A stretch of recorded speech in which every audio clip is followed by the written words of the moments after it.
are not supposed to occur. They are hardly considered the thing.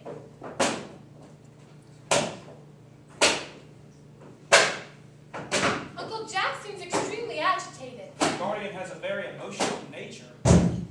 This noise is extremely unpleasant. It sounds as though we were having an argument. I dislike arguments of any kind. They are always vulgar and often convincing. It has stopped. I wish you would arrive at some conclusion. The suspense is terrible. I hope it will last.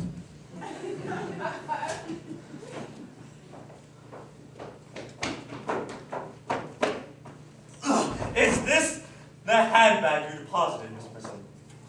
Examine it carefully. The happiness of more than one person depends on your answer. It seems to be mine. Yes, here's the injury it received in the upsetting of a gouge tsunami, which occurred in much younger and happier days. And here's the stain on the lining caused by the explosion of a temperature beverage, an incident that occurred in Leamington. And here on the lock are my initials. I had forgotten I had them placed there in an extravagant mood. And this bag is undoubtedly mine. I am so delighted to have it so unexpectedly restored to me. It's been a great inconvenience being without it all these years. More is restored to you than that handbag, Miss Prism. I am that baby. You? Yes! Mother! Mr. Warden, I am married! Unmarried? Well, I will not deny that this is a serious blow. However, how can one cast a stone against one who has suffered? Why, surely repentance can wipe out an act of folly. Why should there be one set of laws for men and another for women? Mother, I forgive you. Mr. Worthing! There's some air. There's the moment who can tell you who you really are. Lady Bracknell, I hate to seem inquisitive. However, can you tell me who I am? I am afraid the news I have to give you will not altogether please you.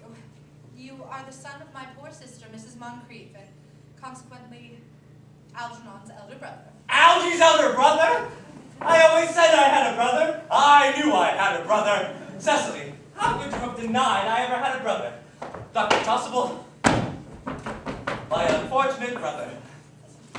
Miss Prism, my unfortunate brother. Gwendolyn, my unfortunate brother. Cecily. Algernon, you young scoundrel, you will have to treat me with more respect in the future. You have never treated me like your elder brother in all your life. Well, not till today, I admit.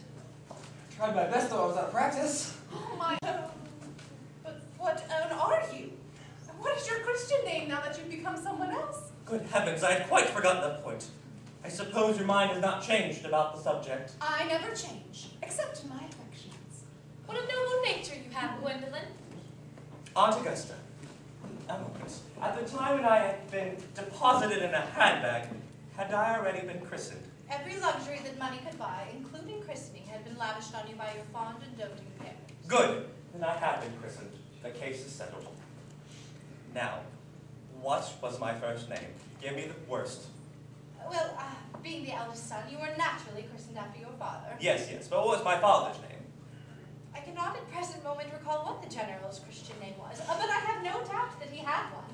He was eccentric, I'll admit, but that was only in the later years, and that was the result of the Indian climate and marriage and indigestion and other things of that kind. Algy, can't you remember our father's name? I'm sorry, old boy, but we weren't even on speaking terms. He died before I was a year old. Aunt Augusta, his name would appear in the army list of the period. The general was essentially a man of peace, except in his domestic life. But I have no doubt that his name would appear in any military directory. The army list of the last 60 years are here. Oh, these precious, precious records should have been my constant devotion.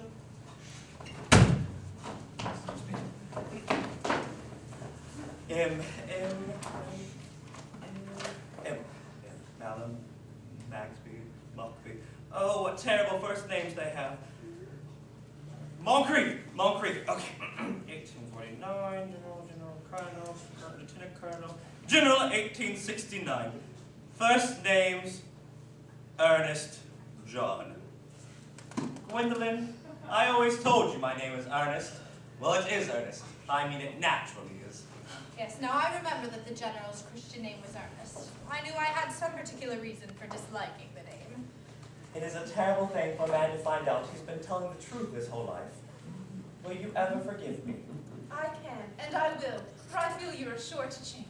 My own one. Letitia! Frederick! Oh! At last!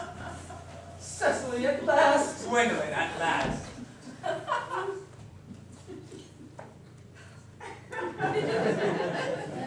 My nephew, you seem to be displaying signs of triviality.